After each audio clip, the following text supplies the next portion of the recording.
Hey, everybody, welcome in to Coaches Cutup, our next episode of the High School Football Coaches Podcast. And tonight, I'm pleased to be joined by Coach Steve Smith, head football coach at Westbrook Christian High School. And fun fact, he was my high school football coach as well. So, Coach Smith, thanks for joining me. Hey, I appreciate you having me on, Joey. Coach, is sort of an interesting time of year, just kind of in February's clinic season, job season, that kind of thing. For our viewers or listeners in Georgia, that might not be familiar. Is there among high school coaches in Alabama? Do people follow like the job openings and the job season quite like they do in Georgia? They do. It's kind of become crazy, just in the last 10 to 15 years. Back when I first started in 95, if you heard about a school changing coaches, it was always at the end of the school year, and the new coach met the team during the summer, and it was more on the line when a spot came open at the school. But nowadays, it gotten fairly common where people would change jobs, head coaching jobs second semester. And, this year we've even seen people, changing jobs in November and people that were named head coaches and actually changing, going to the new school the 1st of February. So it's a revolving door for sure. It's definitely not like it was 30 years ago when I first got into it. Yeah, it's one of those things that kind of, among other coaches that I'm friends with and stuff, has become a pretty much like a cult thing of like December and January, we're updating all the accounts that we follow and these job boards and stuff like that. And it's kind of one of those things where it's interesting that when a bigger job comes open or something like that that's unexpected, and you think there might be some dominoes from that, and I don't know. I guess it kind of sounds weird to maybe some people from the outside looking in, but it's kind of one of those things that you start to follow, I think, as a coach, just because of the dynamics of why somebody would leave and what type of jobs are open and that kind of thing. No doubt. I mean, if you find coaches that stick in one place, for 15 to 30 years anymore, something that was not that uncommon when I was in school. I know several coaches that coached 25 plus years at one place. These days, with the way things are going, and you got city schools, you got county schools, you got private schools, start to see charter schools. You're seeing people spending money on facilities. You're seeing people spend money on coaches. You're seeing a lot of coaches that are no longer in the classroom, that are just head football coaches, maybe football coaches, ADs. That's kind of what my role is at Westbrook. I'm a football coach, athletic director. Seeing a lot of guys that are not spending time in the classroom, and then some of your powerhouse programs, you're seeing guys that have both their coordinators are not in the classroom, and maybe even some position coaches, and seeing school systems invest a lot of money in coaching staffs and trying to develop continuity. These days you see somebody stick in one place for 20 years. It's an anomaly. I was at Piedmont, my last stop in Alabama, in the public school sector for 17 years. And I was fortunate enough that my kids all went to one school their entire life. And before that, I was at Cedar Bluff as a head coach for 11 years. Kind of consider myself lucky to be able to, hang on that long at one place, or at two places in my case. Yeah, it's definitely less. It's definitely that's a less common thing now of double digit years in one place or without moving to another place. That kind of seems like one of those things. Especially, and I know Georgia and Alabama's not quite apples to apples comparison, and that's kind of how it is in Georgia too. It's just there's so many. There's like an arms race, like you mentioned, about facilities now and how much coaches get paid and that kind of thing. And it's the gap between the haves and have-nots can grow pretty quick. And so if somebody that wants to jump up to that next rung, I guess it's more tempting than probably it ever has been before to do that. Well, the money part of it has gotten insane, really, just in the last, probably I'd say that's taken off in the last 10 to 20 years. Mm-hmm. I played for a guy when I was in high school.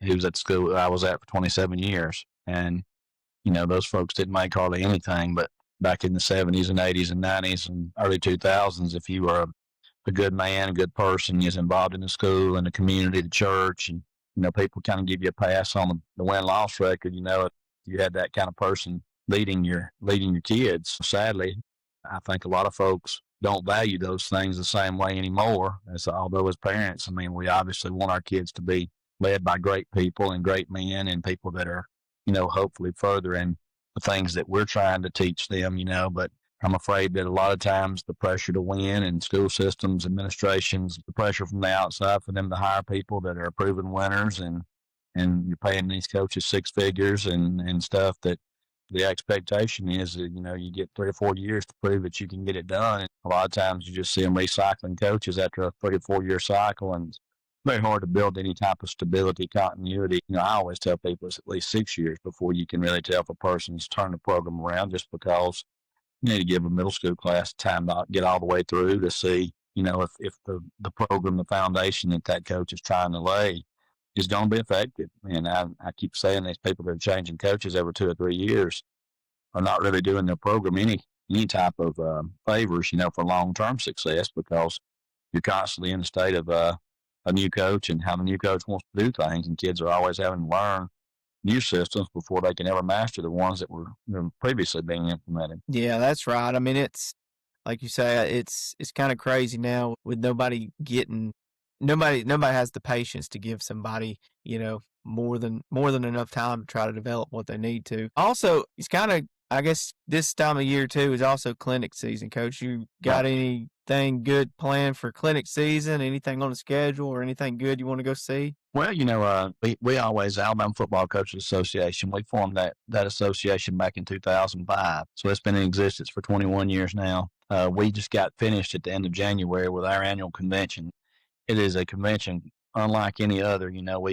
We have a great clinic on Thursday night into Friday all day and Friday evening. And on Saturday, we top it off with a Coach of the Year awards banquet where we recognize a coach in each of the classifications. Head coach is Coach of the Year, and an assistant coach is an assistant coach of the year, which I think is something that is really cool, because those assistant coaches are putting in lots of hours, and a lot of times they're there just as much as the head coach. And so it's a award that's voted on by your peers, something that people really, take a lot of pride in when they get named either as the head coach of the year or the assistant coach of the year by the Football Coaches Association, because that's folks recognizing the job well done. And it's not always the state champions, it's not always the guys that make it, semifinals. Sometimes it might be a head coach or an assistant that's taken a team that has been down for a long time to a 6-4 record, and it might be the first winning season they've had in 10 years. So we do that. We honor about, I'll say, anywhere from 15 to 20 kids a year with scholarships. We do 3 Lifetime Achievement Award winners that are just legends of the game in Alabama high school football. And, it's just really a good banquet. It's an outstanding clinic. Each year we have the head coach from Alabama and Auburn there. And then this year we had John Summerall. We had Eddie Robinson Jr. from Alabama State. We had Marcus Freeman on our schedule from Notre Dame, but he had to cancel and postpone the next year, so he's supposed to be joining us in 27. Man, just in the last few years, we've had Coach Smart, we've had Lane Kiffin, we've had Coach Miles, we've had, Coach Meyer, we've had all the guys that you see at the big time programs. Coach Heupel was there a couple of years ago from Tennessee. Just an outstanding Coach Winnie and the Clemson staff. A lot of times we have a lot of those guys come down to the clinic. I think this year we had over 1,000 high school coaches in the state of Alabama, and we had over 100 college coaches that were there, and a lot of them bringing their staffs. That's something I look forward to every year. I've also been a member of the AFCA for probably the last 15 years, and I think I went to the AFCA convention in January, probably the last 11. And looking forward next week, Coach Brent Key and the Georgia Tech staff's coming over, and they're doing one in Birmingham a Wednesday afternoon of next week. And that's something I'm kind of looking forward to. Coach Key is from Trussville, Alabama, and he actually played high school ball for Jack Wood, who is the president of our Alabama Football Coaches Association. He's a retired coach from Trussville. And, I thought it was cool that Coach Key and the Georgia Tech staff, they're coming on the road to Birmingham, Alabama to do a clinic. It's about an hour from me. So I'm going to try to head down next Wednesday, and then I'll try to make the Jack State clinic. I'm a Jack State alum, and Coach Kelly had a clinic there last year, his first year, and I think it's coming up here in maybe the second week of March. So I'm going to try to make sure I can get to the Jack State clinic. Still enjoy listening to folks talk, still enjoy talking ball with coaches that are there. Every year I go, I pick up something. Probably not as much X's and O's as I did when I was a younger coach. A lot about practice organization and just, maintaining the program, running the program. I always get some good ideas from other coaches and how people do things, and seeing if we can, implement that in our program. Yeah, I went and visited Georgia Tech. I guess it was spring of 22. I guess it's been like, or might have been spring of 23. And watched them spring practice and setting meetings and stuff. I guess that was when Coach Key, that was his first spring like in charge. Okay. It was really good practice. I love going to watch people practice at that level, and like you say, trying to pick something up. And it's funny you mentioned Jacksonville too. Last spring I went and watched them practice. like picked up a few things, met with their new offensive coordinator, Taylor Houseright. He was the tight ends coach last Right. year. He'd been the OC at Montana State a few years ago, and I was really interested in some stuff they did. So, but he's a really good coach, and that was I was kind of blown away at some of the stuff they did at practice last year. So, I like going and watching practice maybe more than I like going to actual clinics now, just because I feel like if you pick up a nugget here or there about watching what somebody does in a drill or the way they run something a little bit more efficiently than you do in practice. That's as good as picking up an X or an O somewhere. I agree with you 100%. So, Coach, kind of looking at like what are you? And I'm going to go down through your career, obviously, and stops you've had. I mean, I guess we'll just kind of start with how did you get into coaching? Man, it's crazy. I was a pretty good student in high school, and my high school coach, Coach Johnson, I played for at Cherokee County High School. It was called Cedar back in the day, back when I was there. Played at Cedar High School. I was a graduate in 1988. My last football season would have been the fall of '87. Coach Johnson, he had a way with us guys that played for him. He pulled me aside one day and he said, fella, he said, you make pretty good grades. You're pretty smart. And he said, you need to go out there and just chase your dreams, be whatever you want to be, but whatever you do, don't be a high school football coach. He said, it's a lot of time, little money, a lot of time away from family. He said, just make sure that you don't mess up and become a high school football coach. And so I kind of took that advice to heart. I went to Jack State. I was there on the football team, 88 to 91 as a player. In 92, Bill Burgess was our head coach at Jacksonville State. I was there the last 5 years of Jacksonville State being a Division II school. It was in the Gulf South Conference, the old Gulf South with Valdosta and West Georgia and Troy and UNA and Livingston, which is now West Alabama, UT Martin. Really good conference, and I was getting ready for my fifth year, my redshirt senior year. I was a quarterback. I was like third string guy. So I traveled and played a little bit the year before, but I was also pursuing a degree in computer science because I was a math guy. I really liked math. Computer science was something that was kind of becoming popular in the late 80s, early 90s. And you did one of those little interest inventory tests that said, hey, this is a profession with math background that you can make lots of money.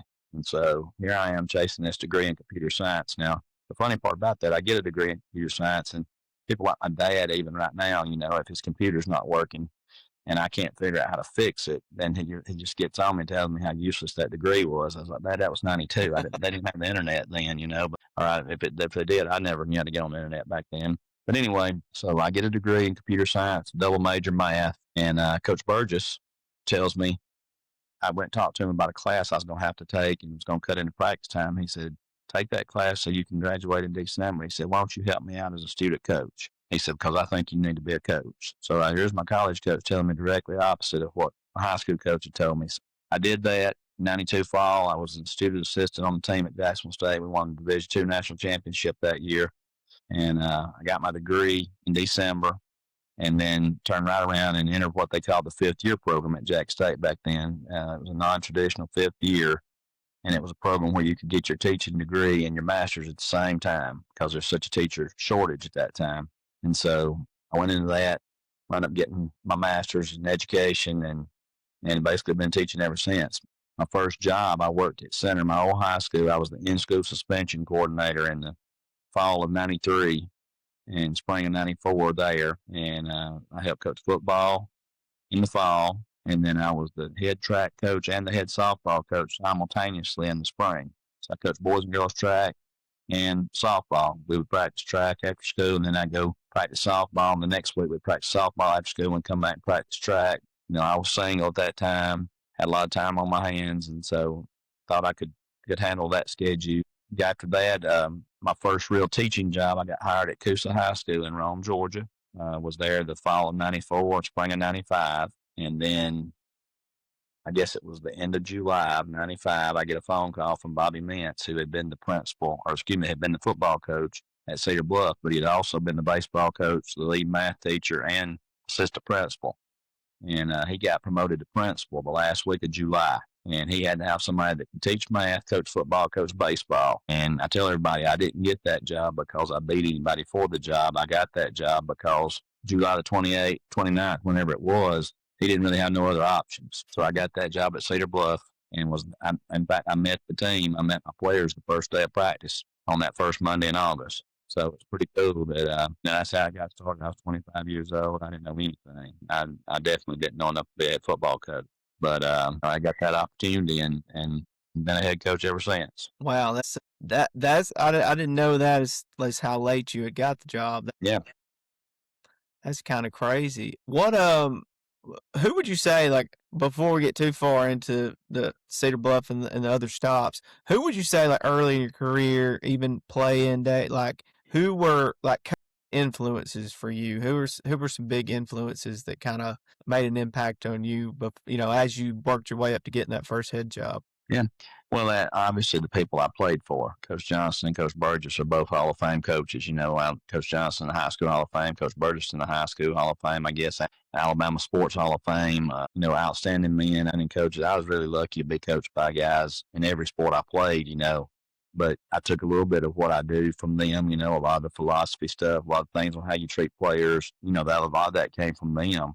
And then, other coaches, Rusty Jakeaway, he was the head coach over at Sandrock for a long time, for 30 plus years. When I got to Cedar Bluff, Cedar Bluff, that was our biggest rival. And although he did everything he could to beat us and make us like it, I guess, when we played each other, he was really good to me about trying to give me some pointers and help me out on some things to become a head coach. Having Mr. Mintz as my principal there and him being the previous head coach, although he'd only been the head coach 2 years and then he moved to the principal's job, he was a good person as far as, I think by the time he moved to principal, he was just getting the head football coaching stuff figured out. He did a good job. He was patient with me, because my first year, like I told you, I was dumb and spitting fire and just Cedar Bluff is a very, very, very proud town with great football tradition. My first year, I finished the season with 13 players. I just about shut down the program in 1 year. I was running people off left and right. Just really, really stupidity on my part. Not really doing a very good job of learning how to build and all. And I'm very thankful that I got a second year. Mr. Mintz gave me a second year to come back, and we got a lot of it kind of figured out the next year. But those were some people that invested time in me to try to help me out. And then had a couple position coaches at the college level that they went back to high school after Jackson State kind of made a coaching change in the mid-90s. But Jay Brown was the guy that recruited me, but he was also a guy that went back to the high school ranks. Coach Maniscalco was my offensive coordinator at Jack State. He was an old high school baseball coach before coming to Jack State. And, Coach Houston, those guys all, taught us a lot of things about coaching. It wasn't really the X's and O's that I learned from them. It was just how to deal with people, how to deal with the public, how to deal with administration. Just some little tidbits that they would give us along the way that has helped me. Even to this day, I still practice a lot of those things that those guys taught us. And how old were you when you got that job at Cedar Bluff? 25. I got the 25. job. I got the job one day, and then my birthday was the next day. I guess I took the job when I was 24. My birthday was July the 30th. I turned 25, met the team the following Monday, started practice, and played a game at the end of August. And, it's so funny. I tell people all the time, one of the things I try to give back now is helping young coaches. I try to, if I have somebody on staff that gets a head coaching job, I try to give them a checklist of things to do. We have a thing in Alabama called 35 under 35 that I've been a part of the last 3 years, where they invite young people that are aspiring to be head coaches. We try to do roundtable stuff where these guys will rotate around rooms in groups of 8 to 10. And we'll have like 3 panels and 2 other coaches in one room, and there'll be like 4 rooms. So like a dozen of us, you start to fill up when they start calling you the mentors and the old heads. Those guys will rotate around, and I take great pride and joy in trying to help younger coaches, but I really didn't know anything, and I don't blame Mr. Mintz, but he was trying to get his feet wet as a principal, so he didn't really have a whole lot of time. I remember he talked to me the day before the first game. It was a home game, and he said, "Now you got your chain crew lined up for tomorrow night?" I said, "No, sir." He said, "Well, who you got doing the PA tomorrow night?" Because Cedar Bluff's 1A school, man. I said, "I didn't know I was supposed to get anybody to do the PA." I had done nothing. I mean, literally, I had really been so focused on trying to get ready for the game. I was more worried about making sure I had the jerseys all out in the lockers and all that. I wasn't thinking about any of that other stuff. You learn fast. You learn fast, or you get run over. So that's the kind of stuff that I kind of enjoy now. When a younger coach gets a head coaching job, trying to offer some advice and some things, because let's just face it. You get a head coaching job. You're more focused on the game than you are all the external circumstances that have to be taken care of. But I look back on it and I laugh, but I am grateful, like I said, that Mr. Mintz gave me a second year, because we were 2-8 that first year at Cedar Bluff, finished the year with 13 players. I don't brag about this, but my first career win was at Gaston High School, and I actually got thrown out of that game. So I don't even know if that was really my first career win by the book, but I got ejected with about 2.5 minutes to go. Not proud of that. It was such a fiasco that I actually made my way back onto the sideline and coached the rest of the game. It was just a chaotic night. So it was a funny story looking back, but it wasn't funny that night. I did enough stuff probably that first year to not be brought back for a second year, but Mr. Mintz saw, I guess, something in me enough to give me a second chance. I'm always grateful for that, because without that second chance, I might be selling insurance today or something. I don't know. So you got thrown out and still made it back on the sideline somehow? Yeah, because basically, I mean, you hear all the time that your fans are a reflection of the coach. I pretty much, and I stand by to this day, I was right, but it pretty much incited our fans to be, I mean, the people that were trying to get the situation under control were a lot more concerned with the fans than they were with me. Referees resumed the game, and we just kept on playing, finished the game, and we were actually down 12 and the play in question, I tell people this all the time, we punted out of our own end zone about 3 minutes to go in the game, and we didn't have a punter that could just boom the ball, so we tried to kick end over end away and let it roll, and we were letting it roll. As my guy, it was right toward our sidelines, our guy was letting, I said, let it roll, let it roll, let it roll. Well, their return man come in, and he didn't go down to a knee. He just come in and bent over with his hand and stopped the ball from rolling. And, of course, we picked it up. I knew we couldn't advance. It was a muff, but, I mean, he come and touched the ball. So we should have got the ball right there on about the 45, where he touched it. And we're excited, jumping up and down. Our offense goes on the field. Of course, their coach is giving their kid the business for why'd you run over and touch the ball, and the referees get together, and I didn't know what they were getting together. And then the white hat walked over to me and said, Coach, we're going to have to replay that down because there was an inadvertent whistle. And I'm like, there was just back then 5-man crews. And he said, I heard an inadvertent whistle. Well, there wasn't but 4 other people. It could have been. Well, the guy behind the punter didn't blow it. The guy in the middle of the field didn't blow it. The guy that was behind the return man didn't blow it. The guy on my sideline didn't blow it. So there wasn't but one guy left, and that was the guy on their sideline. Of course, I'm giving him the business because I'm thinking I'm getting hosed playing at Gaston. And he just got frantic. He said, I didn't blow it. I didn't blow it. I didn't blow it. And so we got all 5 officials, and nobody blew it. I'm like, who blew the inadvertent whistle? And the white hat, he just said, but I don't know. He said, we're going to replay the down. And they had the Georgia Bulldog G, was their red and black like Georgia, and had the G in the middle of the field. And I think when I got the last of the flags, I don't even know how many I got. I know now automatically 2 is an ejection, but I think they could just keep on flagging you back then. I know when the last one I got, I was standing in the middle of the G, and they backed us up so much. We were punting from like our own 6. And by the time we got through punting, I mean, we went to the 3, then the 1.5, and then inside the 1, and a little bit. I mean, they wasn't even hardly moving the ball by the time they marked the last one off. And I never will forget, out of our own end zone, when we had to replay the down, we faked the punt out of our own end zone. I had a really good running back that I slid in there at punter. I said, don't tell anybody else. Just tell Tyrone, who was the up back, that we're going to fake it and run it to our sideline. And sure enough, nobody else knew it was faking. Everybody blocked for the punt protection, covered the lanes, and the punter pulled it down, and he was pretty fast. And he brought it around our sideline. He ran it out to about the 50, and we scored a couple plays later, and we won the game 15-12. It was 12-7 at that time, so we scored and made 2, won the game 15-12. So I've got that football that's a memento first career win, but I always tell everybody it's got a little asterisk attached to it that I actually was ejected and got a win on the same night. Wow, I never knew that. That is, yeah, I don't tell a lot that's of an people interesting story for your first win, for sure. Well, you found that out tonight. You didn't know that your coach was crazy, but I'm telling you, podcast wise, I don't know if many people are going to want to watch a podcast that I'm on, but for those people that take the time, I'll share that little bit of a personal story. That'll be a good hook there for sure. Oh yeah.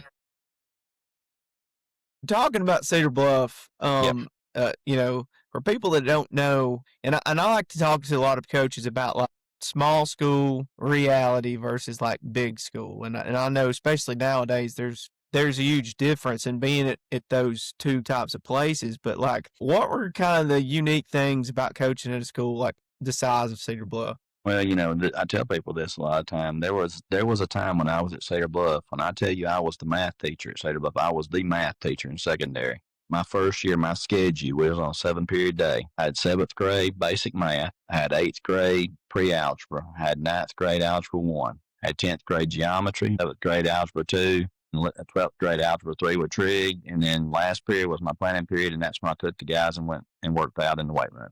And I was a math teacher. I was head football coach. I was my own strength and conditioning guy. Had some great helpers. Joe Carpenter and Jason Howard and Dwayne Pierce were all helping me that first year. Outstanding group of men that helped me. But that was my daily schedule. Coach Pierce had moved. He was a math teacher, but he had moved to assistant principal part of the day, and he had a couple of the advanced math classes. But at a school like Cedar Bluff, we had 20 to 25 kids in a graduating class. That was it. And so there was not 2 sections of Algebra 1. There wasn't 3 sections of geometry. You didn't have geometry offered 2nd period, 4th period, 6th period. I mean, when geometry was taught, everybody was in geometry.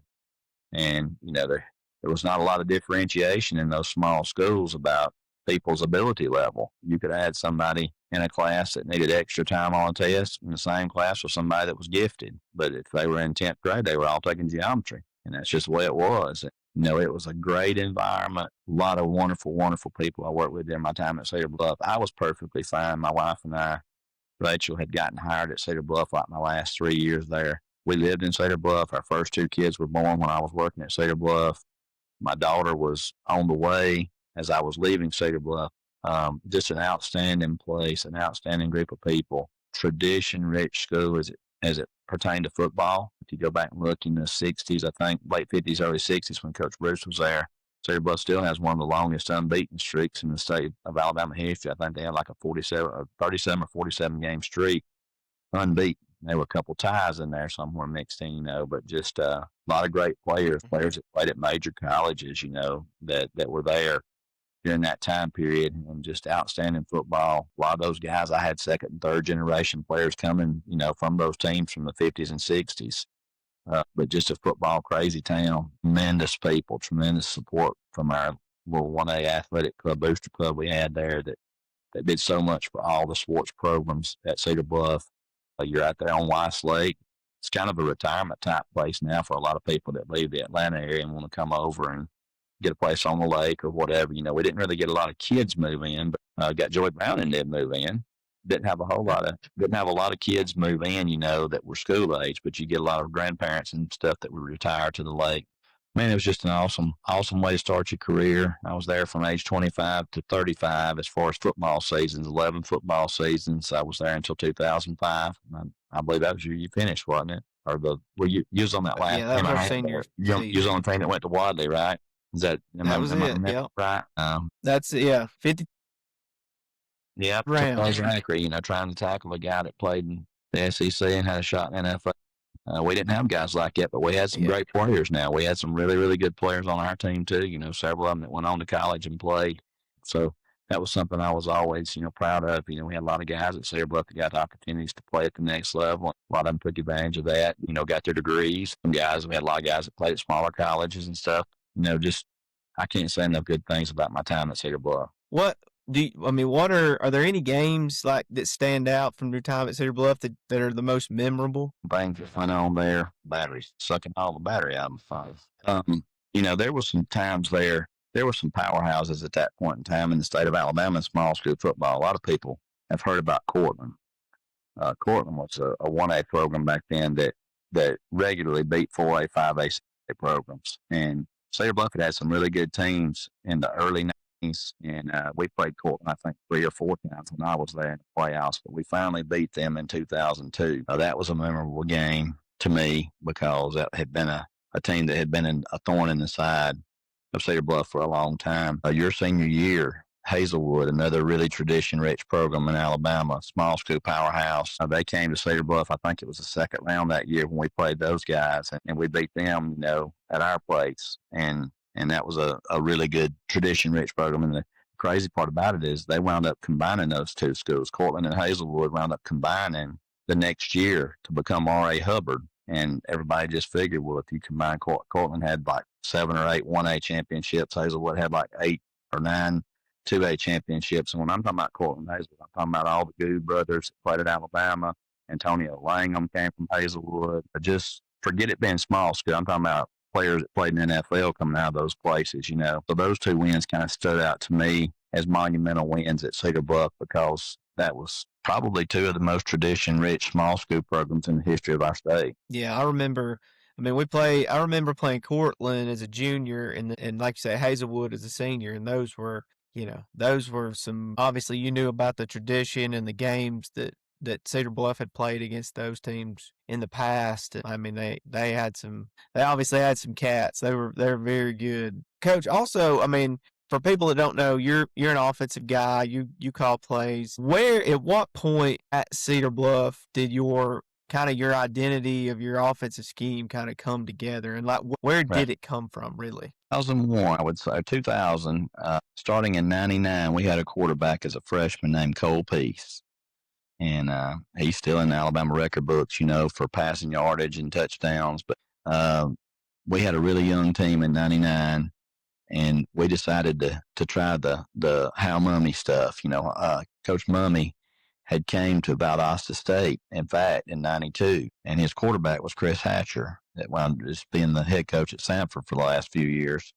And they went into this fun and gun type stuff. Well, that was the year I was a student coach at Jacksonville State. Valdosta State was in the Gulf South Conference with us, and you know, it was kind of wild because Coach Mummy was doing some things there that had not happened in that conference. He was throwing the ball all over the field. And by the time the end of the '90s rolled around, he had moved up to be the head coach at Kentucky. You know, Tony Franklin was part of it. They had the Mike Leach connection, and they were doing this stuff, the passing game stuff that was the stand-up flex tight end, the two-back gun, and that's what kind of became our identity at Cedar Bluff, and running the quarterback out of it, running the quarterback counters out of it. And really that's what I've been doing the last 25 years on offense, is some version of that. Now, you know, we didn't do the air raid completely with all the routes and stuff, but you know, most of what we do is some type of version in the passing game, at least, of that. And then the run game part of it's just stuff that we've tweaked over the years. And, you know, I was an I formation guy before that. Well, you think about it, Joey, in an I formation, the most people you can block is 9 because the quarterback's handing the football off and he ain't blocking nobody, and the guy running the ball is not blocking anybody. But when you get in that gun and the quarterback can be a run threat, now you can get an extra hat as a blocker, and you can actually block 10 people. And, you know, our scheme, we always try to let the guy go that's farthest away from the ball. So most of the time that 11th guy that's unblocked is a backside outside backer or backside outside defensive end, backside corner, you know, and you're just trying to get a hat on a hat. You know, it's funny because I didn't invent anything. I mean, it's just still eye football out of the shotgun, but using the quarterback as a runner and the quarterback in the counters. You watch our film. We played you guys this past year at your school at Try. I mean, quarterback, I think, ran the ball that night against you guys 37 times. So we use the quarterback a lot as a runner, and you know, it's basically lead and sweep and counter. That's basically the plays that we run, which is really I formation plays. And you know, the over and under concepts in the pass game, the flood inside in the pass game, you know, the flat curl stuff. I mean, you know, and then have to take some shots when no safety in the middle of the field or something. That's kind of what we do. Yeah, I knew that at some point, like I said, before my time at Cedar Bluff, 2004, 2005, I knew at some point you had kind of gotten into the more gun-based stuff, and that had really been what you've done for the most of your career, like you say. And I wasn't sure if it was, like you say, inspired from like some of the Mummy or Tony Franklin stuff, or if you had picked it up somewhere else. I've always kind of been interested in that. But. Yeah, that's where it So came coach, from. like, yeah. So moving on to Piedmont, obviously, I mean, your record, you know, winning 5 state championships there in 17 years and having some great success. What would you say, like, I don't know, what did you see maybe in that Piedmont job when you took it that maybe, did you think it could ever be something like that when you took it? I'll be honest with you, Joey. I didn't ever see it being the way that it turned out. I thought it could be a good job. I went to school, like I said, at Center. Our biggest rival was Piedmont, and I finished up in '88. So if you do the math on it, 2006 was my first year at Piedmont. So 18 years later, I knew what kind of players that they had when I played against them. They had some great teams back there with Coach Abazell in the late '80s, early '90s. And so my thought was, well, you had to have kids of those people coming through. I had a coach tell me one time that if a place has been good before, it can be good again. They got a little bit of a tradition or something that you can draw from. That same coach told me, he said, don't try to be that gunslinger going to a place that's never been good, because there's been a lot of people that thought they could go in there and change that. But Piedmont had been good before, and it was only about 15 miles from my hometown Center. And so opportunity came, and I give Rachel, my wife, a lot of the credit for it, because she was the one that kind of encouraged me and said, I believe that there's a reason that God's calling you to come there. I think it's something bigger than football. And so we just kind of took a leap of faith on that. And I had no idea it would turn out the way that it did over the next 17 years. But, I mentioned earlier about coaches not staying in one place for a long time, having an opportunity for your kids just to go to one school for their whole life. In this profession nowadays, for somebody to say that you get to be part of a community and you got entrenched in a community and your kids go to one school their entire life, and then on top of that, we had some really, really good teams and a lot of success there. So it was a great move. It was God inspired, and it was opening doors that, we always talk about praying about things, and if opportunities present themselves and God opens doors, walking through them. And that's kind of how that all transpired. Looking back on it, it was the best decision, we could have ever made. What were, I guess, when you went in there, obviously having great players, like you mentioned, you knew that they had been good before and you could have great players there. What were some other things that made that success happen, other than just having some good players? I had learned a lot. The 10 years, 11 years I'd been at Cedar Bluff, I learned a lot. We kind of figured it out the last 5 or 6 years at Cedar Bluff. I tell people, one of the most critical mistakes I ever made, my first 3 years at Cedar Bluff, we were 2-8, 8-4, 11-1. And so you could see we took that team, and those guys, they believed, they worked hard. What I don't tell people is that those first 3 years, I might have went to 3 or 4 middle school games altogether. I mean, I was so focused on building the high school program and trying to have a winning program there, I did not devote the time to the middle school. And so, as I mentioned, that 98, 99 season, it was kind of a tough year. Going into 99, we were about like 5 freshman starters. I mentioned Cole Peace, the quarterback. Josh Melt was receiver that signed with Jacksonville State. Peace, the quarterback, signed with Toledo in the MAC. We had a lineman signed with Middle Tennessee, another lineman signed with West Alabama. So we had some really good young players coming. But, we realized that we had to do more, get involved with our middle school program. And so we started playing some JV games. In Alabama, you could play 10 games on Friday night and 8 games on Monday night. And you could play 18 total games. And so we took some beatings that year with ninth graders on the varsity. And we turned around and gave some beatings on Monday night because those same kids turned around and played the JV games. But when we started making a conscious effort we made a conscious effort to invest in our younger program, we started seeing the dividends of that from, I guess it was probably starting in 99, 2000 season, maybe 2001. I can't remember which season it is. They all run together to me. But when that happened, we started having that success. It started feeding itself. I'm hearing some kind of background noise. I apologize. No, you're good. Okay. But when we started seeing that success, it was evident that if you wanted to have something sustainable, you had to invest in those younger guys in your middle school program. And so I made sure when I went to Piedmont that we dove in first at the middle school level, got in big with our elementary school, getting those kids excited. We started a thing that we were the Bulldogs at Piedmont. We started a thing called the Pup Club. Instead of a pep club, it was called the Pup Club. That was those little future Bulldogs. We had a little future Bulldog camp, something we had started at Cedar Bluff my last few years, having a little camp for elementary kids within the school. And then we started a manager program where our 5th and 6th grade boys were our managers for our varsity, and we made them be at practice every day. They had jobs, and they were just learning football. They got into the middle school. We had some former high school coaches coaching our 5th and 6th grade youth league teams. We just got that thing set up to where we were investing in those younger players, and that made all the difference in the world at Piedmont because, you didn't want to be just a one-hit wonder. You didn't want to have that one great season and then fall off the map. And so we were able to build it up with the younger guys first, and then up through the JV and the middle school, and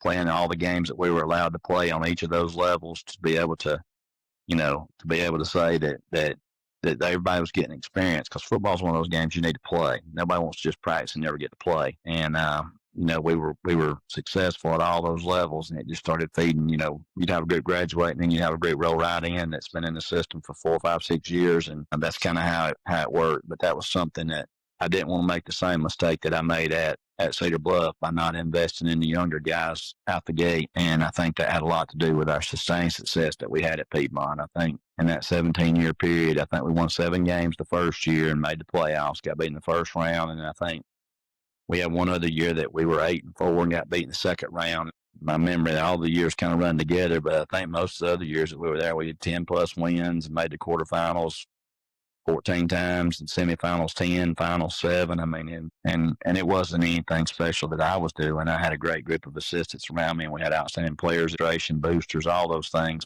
I think it was more of a product of the system that we had in place on how we kind of had everything working together that allowed us to have the success over an extended period of time. Yeah. What are I mean, obviously you got the state championship games. What are some games during your time at Piedmont that really stand out? Well, I think there were some games, that were get over the hurdle type games. My first year there, the first game of the season, we lost to Woodland High School.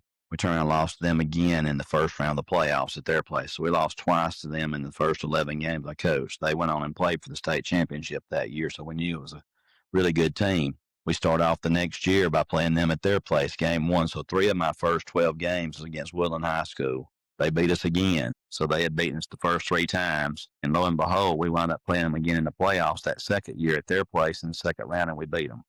So the fourth time was kind of the charm. But, I tell a lot of people that was a game that kind of got us over the hump a little bit over somebody that had been a nemesis for us that had kind of owned us the first 3 times. Well, then that was 07 season when we finally beat them, right? Well, in 08, we got put into a 3A region, and we were with Leeds. Leeds High School won the state championship 08. They beat us 35-0 in the region, beat us again in the third round at their place in the region rematch 26-7.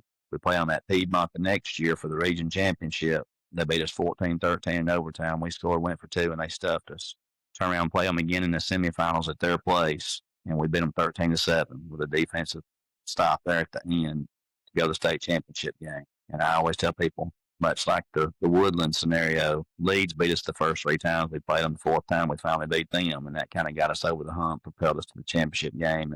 Cordova was a team that we played in the championship game in 09, and I tell people this all the time. It's just out of respect for the program that Cordova had. But if we played Cordova 10 times, we probably win 1. It just so happened we won the one that mattered that day, because they had players all over the field that were Division I players. On that game in overtime, we scored, and then they got the ball in overtime, and we knocked it loose and got a fumble recovery, and that's how the game ended. It was the first ever championship game played in Bryant-Denny Stadium. It was in Tuscaloosa. We was in Alabama's locker room, which was all super cool, But those were some games, and after that win over Cordova, I think the mindset of our kids had become we'd play anybody. We felt like we could beat anybody. And our kids didn't really pay much attention to what classification somebody was. We were just a 3A school in Alabama. As there were 7 classes, so we were just middle of the pack as far as size. But we played a lot of larger schools over the years there, and had a lot of success against those folks. And it's pretty fun as a coach when you get to a point where the players think that they can beat whoever's on the other side. It don't matter, what class they are or where they come from or what their history or tradition was. And that was what made the kids at Piedmont so special, is they were used to winning. They were used to winning from youth league all the way up through middle school, through JV. When their time, came to play on the varsity, they walked on the field, they expected to win. I remember one year we played a border battle. We played Cedar Town in 2015, and or no, it was 2016. I'm sorry, 2016. And Cedar Town, it wasn't that year, but they had some really talented skill guys and running backs that wound up going to major colleges, but they were like freshmen, maybe sophomores that year, so they were going to be specialists when they were starting to turn around and get on, a 4 or 5 year run there where Cedar Town made a lot of noise. The next year we played Rockmart over at Cedar Town, and that was the year that Rockmart, I think, might have made it to the semifinals, or maybe even might have made it to the Dome, made it to the finals, and came up a little bit short. But, we lost the Rockmart game over there kicking off the year at Cedar Town, but then we turned around, won 12 in a row and got to the semifinals in Alabama. Playing those types of programs and playing against, great players was something that we kind of prided ourselves on at Piedmont. And and most of the time we come out on the winning side. Yeah, it's interesting how, like you say, those wins that kind of got you over the hump and kind of set that standard of, like you say, that you're gonna play anybody, anywhere, anytime, and it doesn't really matter who the opponent is. And that kind of just seems like, all the programs you named there that you guys played to some of those big games against, like, it's kind of the who's who of that part, those classifications in Alabama, or even like the Right. Rockmarts and Cedar Town. So, Right.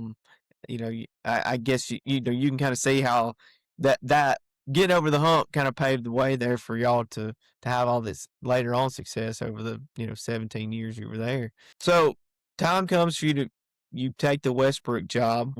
What's special about Westbrook for people that might not know about it? Well, Westbrook was one of those places. When I was at Cedar Bluff, Westbrook was a perennial team on our schedule. It was somebody we played every year. They were 1A school. Probably most famously known, Brody Kroll. That's where he played at, and we played them all his years coming up through, and watched him evolve to be the quarterback that he became at Alabama, and of course with the Chiefs. And his father, John Kroll, owned the Big Oak Ranch. He started the Big Oak Ranch in 1974. It's just a place, for kids that needed a chance. I mean, that was, we saw the commercials growing up about the Big Oak Ranch, and I just always had a lot of admiration for the school and the program and what they did, to try to help those kids. And they'd had some great players that came through. Brandon Greer was the receiver that was there when Brody was. They both, signed with Alabama and all, but had a lot of respect for that. And then as Westbrook had grown, size-wise, we actually were in the region with them at Piedmont toward the end of my time at Piedmont. And so it's about 35 minutes from Piedmont to Westbrook. We still live in Piedmont. I drive every day to Westbrook.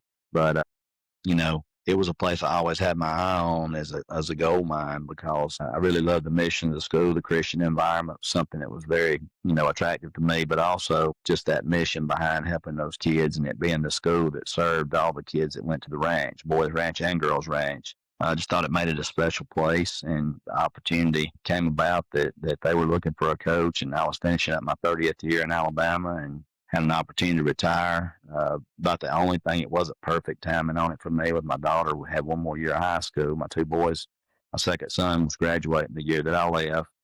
My daughter still had one more year, so in a perfect world, it'd been 1 year later. But that opportunity came about, and Brody, by this time, he has come back. His NFL days are over, and he has succeeded his father as the director at the Big Oak Ranch, and he's kind of the ranch owned the school, and so he kind of was the guy leading the charge. And of course, we had a little history of coaching against him and all, and so it was just a perfect storm, an opportunity to retire and move over to private school and be able to continue coaching at a place that athletics is important. We got great administration there as well. I've been very lucky, Joey. One of the things that I hear fellow coaches talk about a lot of times is how difficult their administration might be to work with. I've worked at Cedar Bluff, and I've worked at Piedmont, and now I've worked at Westbrook, and I've been blessed in all three of my stops to have outstanding administration to work for. People that cared about sports, in particular cared about football, gave us every opportunity in the world to be successful. So when I hear other coaches talk about that, I can't really relate to that, because I've never had anything but great people to work for. Every principal I've had, every superintendent,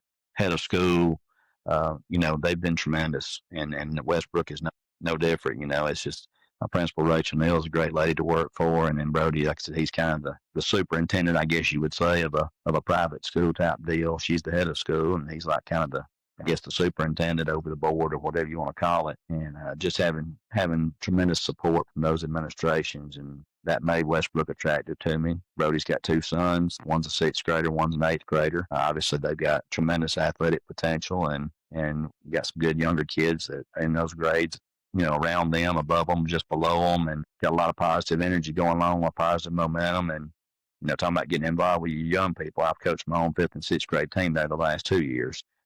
We get up and practice football on Saturday morning at 8 o'clock after ball games. On Friday night, I just had an air mattress. I'd sleep at the field house and get up and coach the Pee-wees on Saturday morning. We'd play on Tuesday nights and practice on Thursday afternoons after the varsity practiced on Thursday morning. So been able to generate some interest in our fifth and sixth grade. Those kids will be, our middle school program next year. It's got a lot of things going in the right direction at Westbrook. I'm excited to see what the future holds. Wow, that's interesting. So you coach fifth and sixth grade. Y'all try to kind of stay on the same kind of correlation as far as like scheme and stuff with what you do at the high school?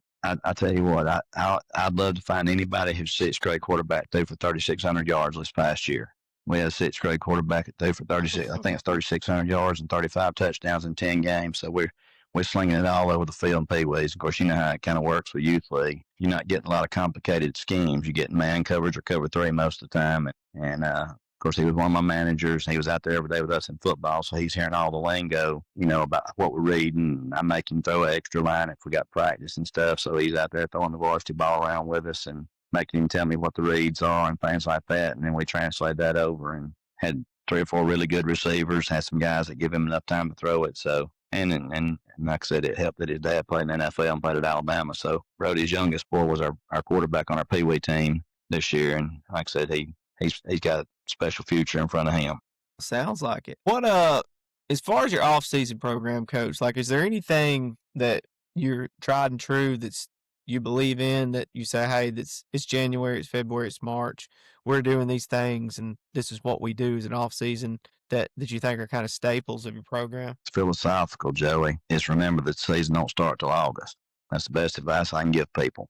When I tell people the last time we had spring practice, the last time I had spring practice was 2011 at Piedmont. I hadn't had spring practice in the last 15 years. I think that people really, really, really, what I think helped us turn the corner. I was talking to a guy, my last 3 or 4 teams at Cedar Bluff, I think we went to the 3rd round each year maybe. And then my first year we went beating the 1st round of the playoffs at Piedmont. 2nd year we got beaten the 3rd round. And I was at a clinic and I was listening to a guy talking about how to better manage your program year round. And I talked to him after it was over with and I said, man, we play 5 rounds of playoffs and we've been beating the 3rd round 5 of the last 6 years. I said, can't seem to get over that 3rd round hump. You know what? And he said, Coach, he said, you need 2 more weeks, right? And I said, yes, sir. He said, your football players have only got so much football in them. He said, and if you get it all out of them during the summer and preseason camp, and you're going out there and killing each other every day, he said, you got a team that's going to peak week 6 or 7. He said, and then some people learn a little bit and then their teams peak week 9 or 10. He said, it sounds like you hitting the wall about week 13. I said, yes, sir, that's it. He said, you need to find 8 days. I said, what are you talking about? He said, find 8 days that you're doing that you can take away so you can have 8 more days to get through the last 2 weeks of the year. And I was like, okay, you got to tell me I'm a slow learner. You got to help me understand what you're talking about there. And so what we did, we had been doing 7 days of passing camp during the summer. We cut that down to 3. So that was 4 days that we saved. And then we started going on in our practice schedule, shells on Monday, shorts on Thursday, pads on Tuesday, Wednesday. Up until that point, we've been doing pads Monday, Tuesday, Wednesday. He said, you just go shells on Mondays. He says, it's going to knock a little bit off your contact. You're playing JV games anyway on Monday night. Our kids will practice with us on Mondays and then play JV games right after it, and we took off. I think we did the week that we did a jamboree. We went shells on Monday that week. That had always been a full contact day. Long story short, finding some ways to trim some days off in the summer and in the preseason to be able to have 2 more weeks left in us. And that's kind of been the routine we've been on ever since. And I know you're going to think, well, Coach Smith's just talking bull. You can talk to any of my quarterbacks. If they throw a football between the end of football season and the summer, they're doing it on their own. We don't go on the field with our kids in January, February, March, April, May. I want all my kids playing baseball, running track, playing golf. I want kids to be kids. I want 3-sport athletes. I want somebody that's competing. I think it's more important to compete year-round than it is for us to practice football year-round. And that's probably not a very popular statement amongst football coaches. But I don't believe, because every quarterback we got, I got 1 that's playing golf and 2 that's playing baseball right now. If I wanted to go out and throw passes, they all had practice or games today. So I just don't believe very much. We got a strength and conditioning program that's a year-round program. I want our kids in the weight room. I want them doing the speed training stuff that we're doing during that athletic PE time. I want them doing the stretching. I want them doing the mobility stuff that we do. I want them getting better at all those things, lots of protein, putting on weight. Those are the types of things that I try to focus on from January to June. And then right around the 4th of July, we'll get a football out. We'll sling it around a little bit and do some passing camp stuff in July. And then we'll start practice on the first Monday in August. And it's been successful for us. Some people might look at it as Coach Smith's lazy. I don't view it that way at all. I just feel like that you football guys have got only so much football in them. And, after a long season, I want our guys to play basketball. We had wrestling, run indoor track. Spring rolls around, get on the baseball team, run track, play golf, soccer. whatever you want to do. But I just love kids that want to compete, and I feel like that's the best thing that we can do to be able to, better prepare them to be better football players for the next fall. Yeah, I mean, it's an interesting thing, and the more coaches I talk to, obviously, since I've got into coaching the last 12 years or so, it's been more and more of a push to mostly the trend is to do more this time of year. And then now it seems like the last couple of years, the more coaches I talk to, it's like, how do we look at our calendar and say, like you say, how can we find that extra 4 days here, 8 days here, and kind of scale back in terms of, and not just for players, but for coaches as well, because Exactly. like you say, it really has become year round the way a lot of people let it go, and it's just what is that balance, and how do you strike that balance of doing what you need to do but not doing too much. And I I think you think it's could an connect. interesting thought for sure. I think you could connect what we just said with what we talked about at the beginning. I think a lot of the coaches are doing things because the pressure's there to win and win right now. The salaries that coaches are being paid, they feel like if they're not doing as much as the guy down the road, that people think they're not working as hard. One of the things I think that we lose sight of right now with all the stuff and the push about recruiting and getting your name out there and going to the camps and stuff is I think we miss a lot of the promoting the team environment. High school kids, 95% of these kids are not going to play beyond high school. They need to be taught the things about working together and being the best that they can be for their school, for their community, and putting the best product on the field to make those lifetime memories. And, I think the pressures that go along with the higher salaries and the shorter time periods to get programs turned around has led coaches into believing that more is better. So if I've got them up there more of the time, then we're working just as hard as the guys down the road, and everybody won't think that we're lazy and they still not getting the results that they want. And I just think you have to think a little bit about from a kid's perspective, and as you said, refreshment for the coaches as well, what's best for the program. When I tell you some of the things that we do, Joey, that you'd probably think there's no way, but you think about coaches and coaches staffs, and I got zero problem. I'll say it up front, full disclaimer. I don't think my way is the right way on everything. It's the way we do stuff. And there's obviously more ways to do it. Coaches have their own set ways of doing it, but we don't film practice ever. So those people that talk about going in and watching practice film on Monday night, Tuesday night, Wednesday night, that don't happen. We don't film practice. We don't have coaching staff meetings till 7, 8 o'clock Tuesday and Wednesday night after practice. We get done with practice, everybody's got your duties and get your stuff put up, clean up or whatever, and then we move on. It's not to say that we don't ever have time that we have to have a meeting with a position group or something like that because of something we may be seeing that week. I just think a lot of people think that the time that they spend is directly related to the effort they're putting in. And I believe you don't necessarily work longer, you just work smarter. You try to be more efficient with the time that you do have, and you try to keep people engaged because the time that you are working them, I don't think it's advantageous necessarily to just be staying at the field house for till 10 o'clock at night just so you make it look like you putting in the time. It's counterproductive in my mind. Like I said, that doesn't mean that the way other people do it's not right. Hey, everybody that has their program free to run theirs the way they think they ought to run it. I just think there's some gross misconceptions out there about, whether or not somebody's working hard by how much time they're putting in it.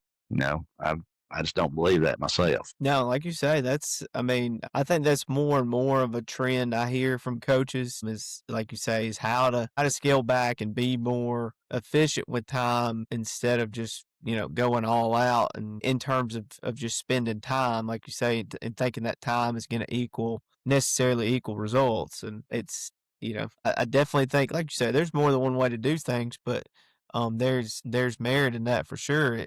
If it's a tried and true way and that's what you believe in doing for sure. So, well, I think it's an interesting thought, especially now with all the stuff that goes into football and how big it seems high school football is in certain places that you could be spending less time here or there, and it being actually a benefit, as opposed to somebody saying, well, they're just not taking the time. So Well, I I'll tell you think this. I think it's an interesting thought process for sure. Yeah, and I listen. I love my players. I really do. I love every one of these boys that's on the team at Westbrook Christian. I mean, our coaching staff. I love those guys. They do a great job. They're committed. Players are committed. They do everything we ask them to do, and I think they know that I care about them and I love them away from football. I'm concerned about academics. I'm concerned about their future plans and stuff. But, I don't love anybody on this earth more than I love my wife and my 3 kids at my own house. And you hear horror stories all the time of coaches, who sacrifice the most important things to try to get that ultimate goal.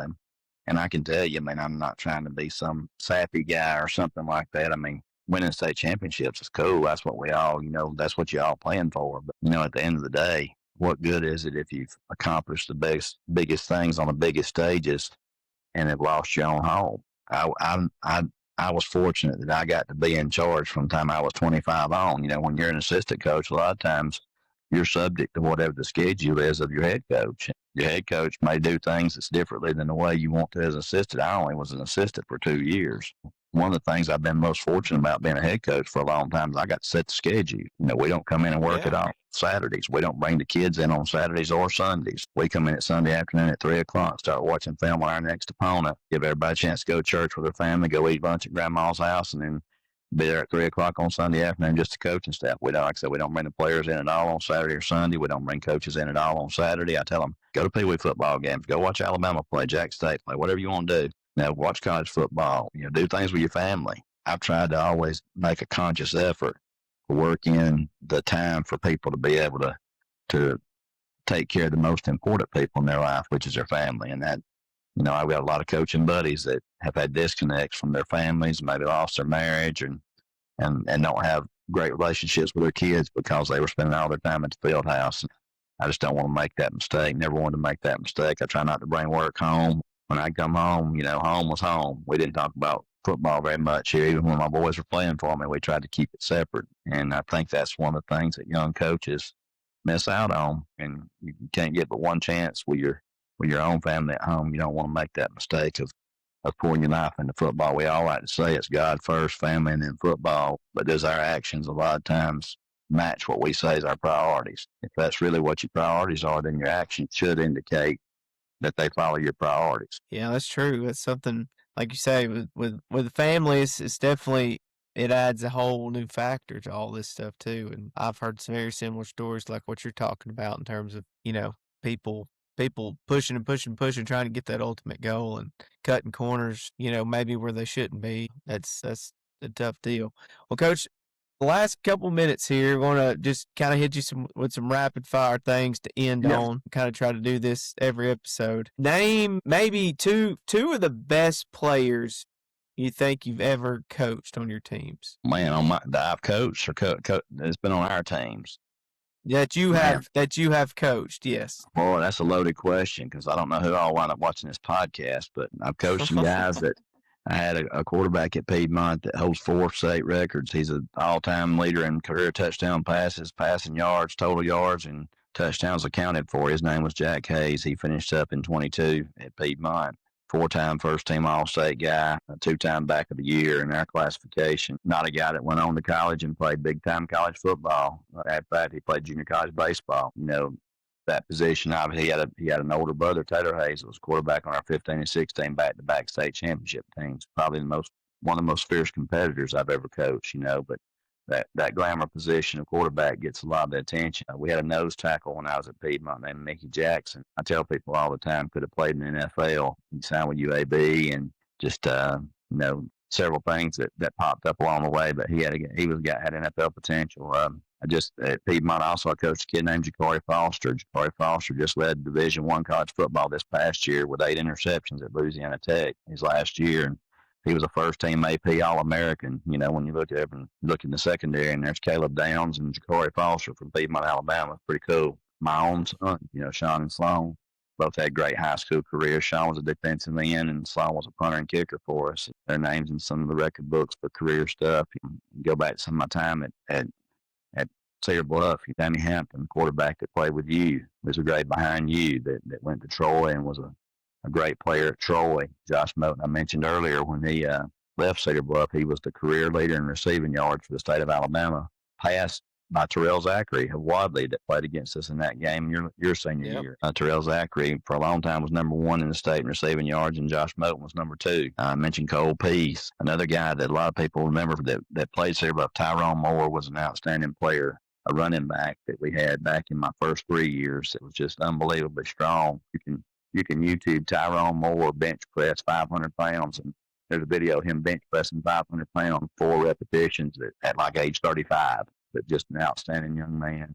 You kind of put me on the spot with this because I'm trying to think of so many great players along the way that we've been fortunate enough to coach. That man, Chase Childers, the quarterback we had on our first state championship team, Austin Brazier, Seth Reedy, Maul Johnson, Damien Major, just on and on. Austin Hayes that played for me at Cedar Bluff, Lance McCullough, big lineman we had. Had a lot of great players over the years, and a lot of them went on to play college ball. A lot of them went on to play college ball, but they played like baseball or something. You know, Jamal Johnson's another guy that comes to my mind. Christian Cantrell, just lots of players. Xavier Jackson, a guy that was that didn't play college football. You know, he was a guy that cleaned 415 pounds for us at Piedmont.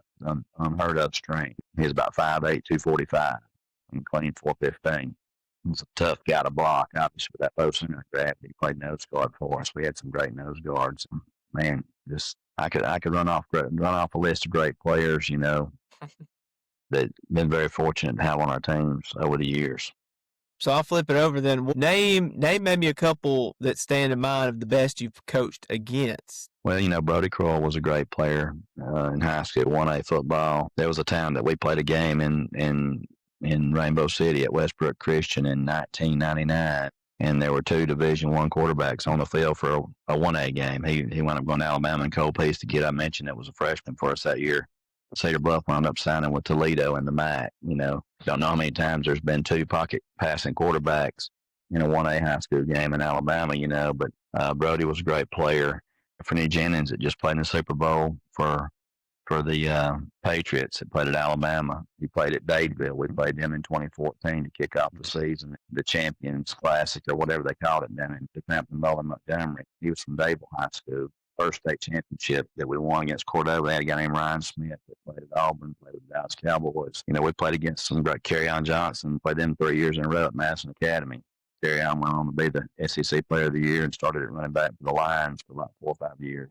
Amazing some of the people that we played at the 1A through 3A level, the times that I've been coaching, you know, some outstanding players that we played against that went on to have very successful careers in NFL, college, SEC. Terrell Zachary, we mentioned him. He played in the last game you played at Bluff, but you know he was a tremendous player at Auburn. Was an all-conference receiver there. Just a lot of great players that we've been on the other sideline against. And pretty helpless a lot of times when you're trying to figure out how to tackle those guys, cover those guys, block those guys. Sometimes you just have to tip your hat. So that got pretty dang good. And so we've seen some really, really good ones over the years.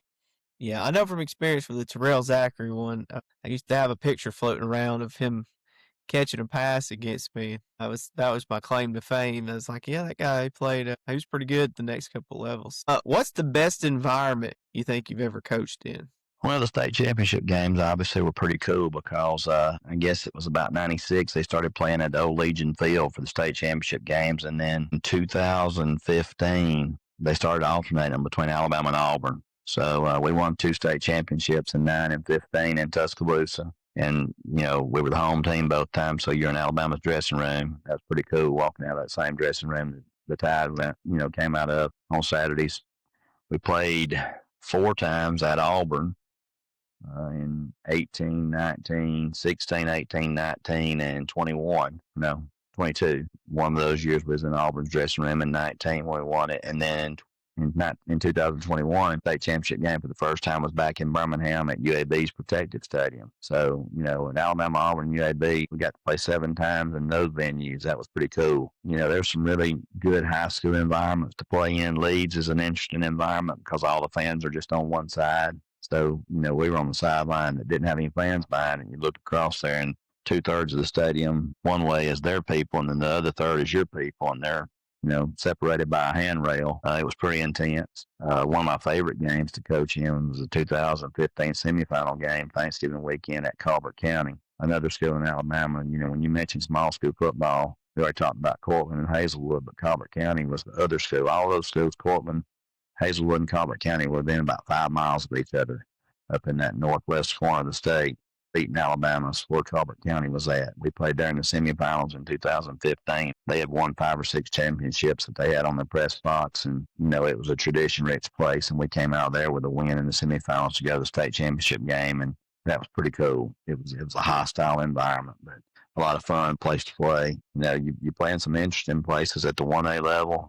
They your Georgia comrades don't understand the 1A in Alabama is not like 1A in Georgia. 1A in Alabama, you're talking about 120 kids in high school or less. And so in 1A football on the road, we've dressed in bathrooms. We've dressed in little buildings on the back of the gym. We walked out of the place and had to have car headlights at some place to be able to see because they didn't have lights in there. We were dressing. We walked through the crowd at places before at that 1A level where the men were giving us the business as we were walking through. At the same time, they were turning up a Bud Light and smoking something that I don't think was a cigarette.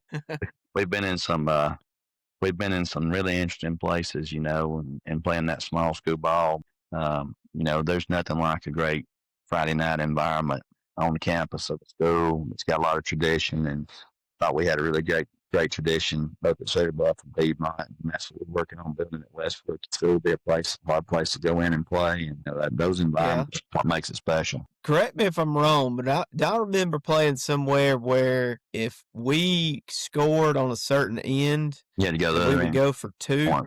Yep. It was a Appalachian high school because at Appalachian they have a big cliff off one end. And they tell you if you want to kick, you need to go the other end and kick. So you declare that you're going to kick. If you want to do your conversion on that end, you just have to go for 2. But if you want to kick, they'll walk it to the other end and kick. It's a great story, Ray. It's a funny story, but they had a coach there named Mark Hitt. He was an old veteran coach, and I was a younger coach at Cedar Bluff at that time. And one of the times that we played Appalachian at their place, of course, I knew what the rule was. Seemed like we went up 7-0. We scored on the end that you could kick 7-0. Well, he went right back down the field, and they scored and made it 7-6. And I remember him declaring that he was going to kick, so we went to the other end of the field to kick. Again, I had some younger guys that I'd put in there on field goal block. It gave some people a chance to get on the field, and their mamas got happy that they got in the game or something. We're not really trying to block it. We're just going down on that other end, and we go down there for the kick on the other end, and I've got all those young guys in there, and he faked it on me. And they run a fake extra point after they declared it's going to kick it, and went up 8-7 on us. But that was one of those things that I learned from my old crafty veteran coach. He declared that they wanted to go to the other end to line up the kick, and they did. They lined up the kick, and then they faked it. But that was Appalachian High School. It's still that way to my knowledge. I don't think you kick on that end. It's just a big old drop-off down to a ravine. Yeah, I remember playing somewhere where it was like we had something about if we scored on a certain end, it was we either had to go for 2 or walk all the way to the other end or something like that. So there was 2 places. One of those places. There was 2 old places that we played when we were small. I'm not going to name the names on them, but intentionally there was one gate. They had the perimeter fence around their stadium, and there was one way in and out of the stadium. Everybody came in and out of the stadium the same way, and it was the only way on and off the field. And I can remember at halftime, we went in leading at one of those places, and there was 2 or 3 gentlemen down there, older guys in their coveralls, and they had switchblades, and they were telling us they were going to cut us when we come back out the second half because we had to walk through them to get back on the field. It was just one of those tactics that small town had. Of course, you can imagine 15, 16-year-old guys, they were taking them seriously. Had been the first 5 minutes in the locker room trying to convince everybody they're not going to cut us. They can't stab you going back out on the field. A couple of those places, I think, were kind of intentional that you had to go through that type of clientele to be able to get on and off the field. So I thought that was funny. Oh, I'm sure. It's like we said, it's all about the atmosphere, trying to create a little home field advantage, I guess. There you go. Coach, do you have any game day traditions or superstitions as a coach? I've got the same 2 or 3 pair of khaki pants I think I've worn for the last probably 10 or 12 years that I wear on game nights. Everybody gives me a hard time about that. We get biscuits for the players every Friday morning on the game day, and it's jack, sausage, and biscuits. We don't take orders. We don't do bacon. We don't do bacon, egg, and cheese. We don't do butter biscuits. I mean, get a sausage and biscuit whether you want one or not. That's something pregame. We're gonna eat some type of meat, some type of potatoes pregame. Probably not what the book says you're supposed to eat on pregame, but we're gonna eat it 3.5 hours before the game. Those years we played in the championship game when I was at Piedmont, it was always an 11 o'clock start. So when you backed up 3.5 hours, we were eating some type of steak and potatoes at 7:30 in the morning, like 3.5 hours before. So that's just kind of a tradition type thing that we've had. Other than that, just trying to keep it is, I guess, a routine. I'm a big believer in routine. I'm a big believer in kids knowing exactly what's expected of them. And we don't do a whole lot of things that are very sophisticated. The schedule's kind of the same for a home game, and then the road game, it kind of depends on. We're going to try to always get to your place at 5:15 if we play at 7 o'clock. We always going to want to field at 6 o'clock for a pregame. We go out in one group, specialty, and then another group. Again, we're going to line up in our lines, and we're going to do the things that we do pregame wise, and we're going to do the same things at the same time coming on the field and the run through, and just we don't deviate a whole lot from that schedule. Are you more of a script, like the opening either couple drives of a game or something, or you call it more by what you feel and what you see once the game kicks?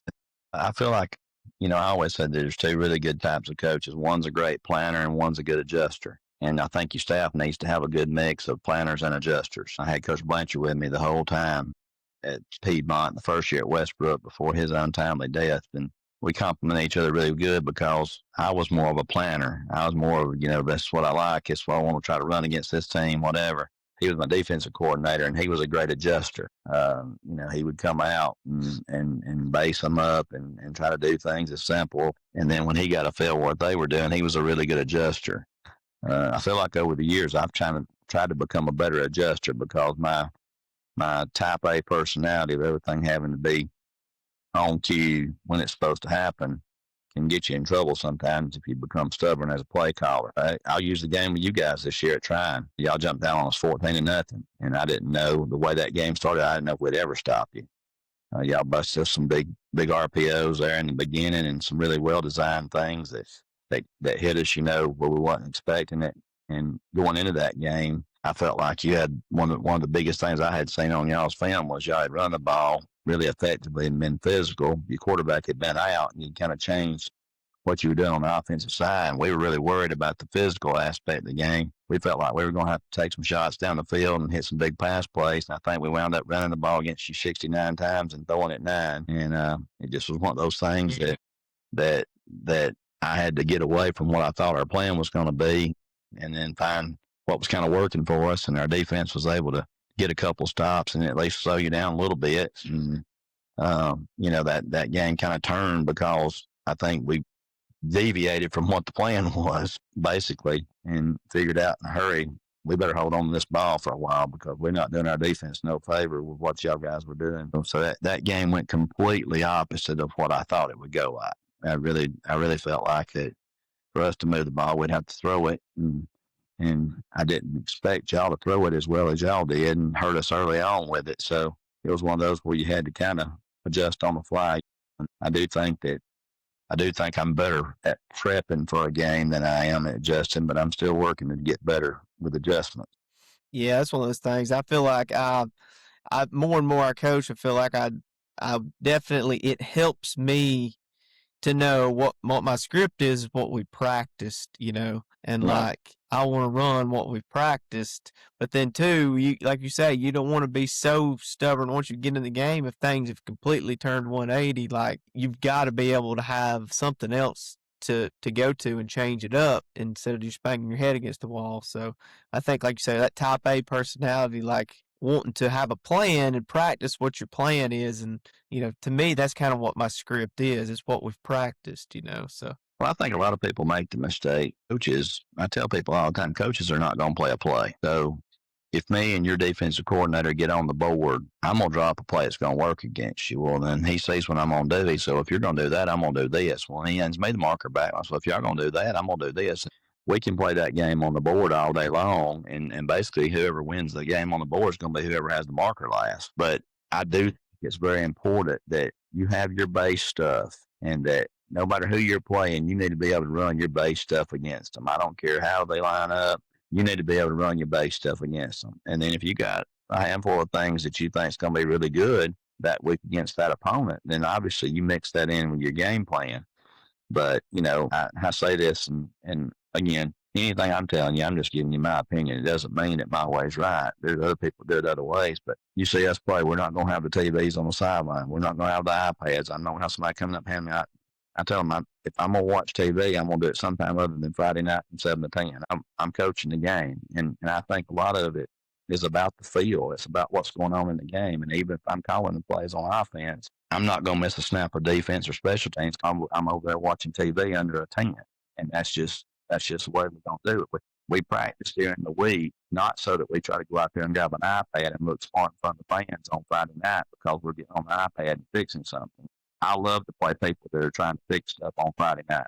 If you're playing somebody that's trying to fix things on Friday night, you got an advantage. I want to be good at what we do. We practice during the week so we can go out there. They call it playing on Friday nights. You go out there and play on Friday night. You turn loose with all the things you put the time and effort in during the week. So I don't care nothing about having a headset. I don't care nothing about having an iPad or a TV and trying to portray that I'm smarter than the guy on the other sideline because probably most of the time I'm not. I am a big believer in having your kids prepared, having them believing in what you do, no matter who you're playing, and then practicing the things that you think is going to be good that week. I mean, I go back to our game with you guys. Y'all did a great job. You devised some great things in RPOs. You hadn't done that the previous 3 weeks. Those are some great calls that you had, against us because you saw some things that, hey, this is going to work against Westbrook. Hats off to you. I mean, I tried to go back and copy some of that stuff because I thought it was that good. But at the end of the day, I believe you can only do so much game planning for an opponent. You still have to have the stuff that you hang your hat on, no matter who you play. And when I turn the film on, I watch the last 3 games on anybody, and they're wing tee 1 week, the next week they're in split back, the next week they're in gun. Well, I don't really know. It's not that I really worry about being prepared for all that stuff, but when I see people, it looks like they're changing their base defense, changing their base offense from week to week. You kind of got those people on their heels because what does that tell your kids if you're changing your offense and changing your defense every week? I mean, are you telling your kids that we don't think what we do is good enough? I mean, what does that really say? And so I kind of believe you got to have something that's your base that you hang your hat on. This is what we're going to try to do, whether we're playing 1A Cedar Bluff or Green Bay Packers. We're going to try to do these things best of our ability, and then you have your other things that you like for that particular week because you saw something on film that you think this is going to work. Again, everybody does it differently. That's perfectly fine, but I think sometimes as coaches we can kind of out coach ourselves. We can kind of do so much and get to a point where we start to overthink it. Yeah, you're right. You gotta have what you call your fastballs and what is you can fall back on. It's like what Bruce Lee used to say about the guy that's practiced the one kick 10,000 times. Like you got to have your bread and butter. So Exactly. I think that's a great philosophy. Well, Coach, I appreciate you joining me and being on. It's been a lot of fun catching up and talking about your career, All right. and obviously you're going to do some big things at Westbrook Christian, I'm sure. And I appreciate you coming on with me. Thank you for having me, Joe. Good to talk to you. I'm very proud of you, man. I'm proud of everything that you've accomplished in your coaching career, and best of luck to you guys. Hey, Coach, thanks. I appreciate that. All right. See you, man.